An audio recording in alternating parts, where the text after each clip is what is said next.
কৃষ্ণপুর নামক এক গ্রামে যতীন দাস নামক এক ব্যক্তি গাড়ি মেরামত করার এক দোকানে কাজ করত।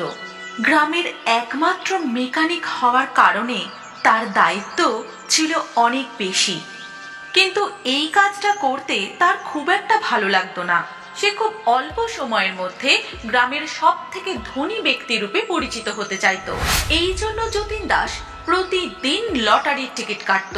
তার যেন লটারির টিকিট কাটার নেশা হয়ে গিয়েছিল। কিন্তু তার স্ত্রী শোভার এই ব্যাপারটা একেবারেই পছন্দ ছিল না। সে চাইতো যেন যতীন দাস সৎ পথে থেকে পরিশ্রম করেই পয়সা উপার্জন করে, কিন্তু যতীন দাস কখনোই তার স্ত্রীর কথা শুনতো না।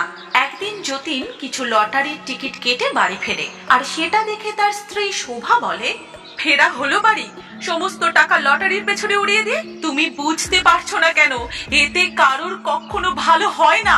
আরে তুই চুপ কর, কিচ্ছু জানে না, সারাদিন শুধু বক বক করতেই থাকে। আর শোন, চুপচাপ দেখ শুধু কি হয়। আর যখন আমরা বড় লোক হয়ে যাবো না, দেখবি তখন এই লটারি কত ভালো লাগে, তখন আমি তোকে দেখবো। যা যা গিয়ে নিজের কাজ করতো। এইভাবেই দিন কেটে যেতে থাকে, কিন্তু যতীনের কোনো লটারির টিকিটেই টাকা পড়ে না। এদিকে লটারির টিকিট কেটে কেটে তার ভান্ডার তো প্রায় শেষই হয়ে গিয়েছিল। এই সব কারণে শোভা মনের দুঃখে দিন কাটাতো। একদিন শোভার ঘুম আসছিল না, তাই সে রাত্রে উঠে ঘরের বাইরে আসে এবং একটি গাছের তলায় বসে খুব কাঁদতে থাকে। আর কাঁদতে কাঁদতে সে তার দুঃখের কথা বলতে থাকে।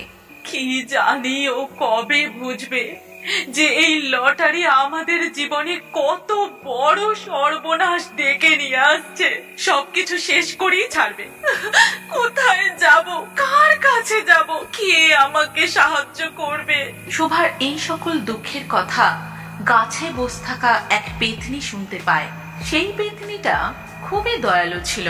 শোভাকে এইভাবে কাঁদতে দেখে তার মনেও দয়া হয়। সে পরের দিনই যতীন দাসকে 1 কোটি টাকার লটারি জিতিয়ে দিল। যতীন দাস লটারি জেতার পর আনন্দে নাচতে থাকে। তারপর সে তার স্ত্রীকে গিয়ে বলে যে, দেখলি তো কপাল কেমন খুলে গেল, তুই শুধু শুধু সেই চিন্তা করতিস। আমি তো তোকে আগেই বলেছিলাম একদিন অবশ্যই লটারিতে টাকা পাবো।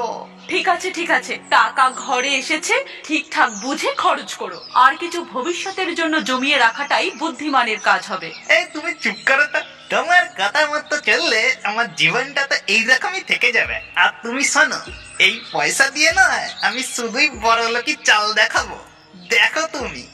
যা খুশি করো তুমি, শুধু কাজ কর্মটা ছেড়ে দিও না, এইটুকু দয়া আমার উপর করো। এখন তো আমি পুরো রাজা, আমার কাছে আর কোনো টাকার অভাব নেই। এবার আমি তো শুধু টাকা ওড়াবো, তুই এসবে একদম নাক গলাবি না, বুঝলি? যতীন মেকানিকের কাজ বন্ধ করে দিয়ে পয়সার অহংকারে এদিকে ওদিকে ঘুরে বেড়াতে লাগলো। কিন্তু গ্রামবাসীরা তাকে তেমন গুরুত্ব দিচ্ছিল না যেমনটা সে চাইছিল। একদিন সে অনেকগুলো সোনার হার গলায় পরে গ্রামের বাজারে এসে পৌঁছালো। আর সেই বাজারের পাশেই মনুর চায়ের দোকানে গিয়ে সে দাঁড়ালো। আরে ও যতীন দাস, আমার দোকানের সামনে থেকে একটু সাইডে সরে যাও তো, দেখতে পাচ্ছ না নাকি দোকানে কত ভিড়? এই মনু, তোর এত বড় সাহস, তুই এখনো জানিস না তাহলে আমি কে? এক কথায় না, তোর এই পুরো চায়ের দোকানটা আমি কিনে নেব। আরে জানি জানি, তুই এই লটারি কেটে এখন অনেক টাকার মালিক হয়েছিস, কিন্তু এরকম পয়সার কি কোনো সম্মান আছে নাকি? সৎ পথে কাজ করে রোজগার করলে সবার কাছে সেই সম্মানটাও পাওয়া যায়। আরে তুই তো এখনো এই গ্রামের ওই সাধারণ মেকানিকই আছিস, বুঝলি? মনুর কথা শুনে তো যতীন দাস সেখান থেকে রেগে মেগে চলে গেল। বাড়ি ফিরে সে ভাবলো, এমন কিছু একটা করতে হবে যেটা দেখে লোক অবাক হয়ে যাবে। এমন একটা জিনিস চাই যেটা শুধুমাত্র আমার কাছেই আছে। এই সব ভেবে সে তার সমস্ত জমি জায়গা বিক্রি করে দিয়ে একটা রেসিং কার কিনলো। সে তার বাড়ি এবং বাকি গাড়িগুলোকে বিক্রি করে দিয়ে অনেক সোনা কিনলো এবং সব সোনা দিয়ে সে তার রেসিং কারকে সোনা দিয়ে বাঁধিয়ে নিল। তারপর সেই সোনার রেসিং কারটা নিয়ে গোটা গ্রাম ঘুরে বেড়াতে লাগলো। আশ্চর্য ব্যাপার এই যে গ্রামের কোনো ব্যক্তি তার সেই সোনার রেসিং কারের দিকে তাকালো না পর্যন্ত। এইসব দেখে সে তো খুব অবাক হয়ে গেল। তারপর সে গাড়িটা বাজারের মাঝখানে নিয়ে গিয়ে গাড়ি থেকে নেমে চেঁচাতে শুরু করলো, আরে কেউ আমার সোনার গাড়িটা দেখতে পাচ্ছিস না নাকি? পুরো খাঁটি সোনার এটা। আরে তোরা কেউ জানিস এটার দাম কত? আর তোরা আমার এই গাড়িটাকে দেখছিস না পর্যন্ত। যতীনকে এইভাবে চেঁচাতে দেখে বৃদ্ধ মনোহরলাল কাকা বলেন, যতীন, চেঁচাচ্ছ কেন? এই গাড়িটা আমাদের সোনার মনেই হয়নি, মনে হচ্ছে এটাতে হলুদ রং করেছ। তুমি সোনার গাড়ি চালাবে কেউ ভাবতেই পারেনি। তুমি রাগ করো না বাবা, একটা উপদেশ দিই তোমার, আগে ভালো কিছু কাজ করো, তারপর নয় সোনার গাড়ি চেপো। মনোহরলাল কাকার কথা শুনে যতীন তার সোনার রেসিং কার নিয়ে সেখান থেকে চলে যায়। যতীন দাস তো তার সমস্ত পয়সা সোনার রেসিং কার কিনতেই খরচ করে ফেলে।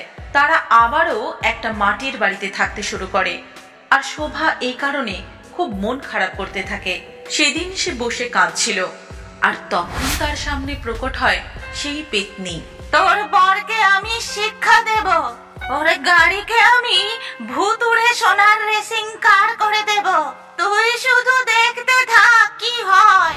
সেই রাতে যতীন হঠাৎই তার গাড়ি স্টার্ট হওয়ার আওয়াজ শুনতে পায়। আর যখন সে বাড়ির বাইরে আসে তখন সে দেখতে পায় রেসিং কার নিজে নিজে এগিয়ে যাচ্ছে। তারপরে তো কিছু দূরে গাড়িটা যাওয়া মাত্রই সেটা অদৃশ্য হয়ে যায়। এটা দেখে তো যতীন চেঁচাতে শুরু করে, আমার সব চলে গেল রে, কি হবে এবার? যতীন দাসের গলার আওয়াজ পেয়ে তার স্ত্রী শোভা বাইরে এসে দেখে তার স্বামী বসে খুব কান্নাকাটি করছে। কি হলো গো?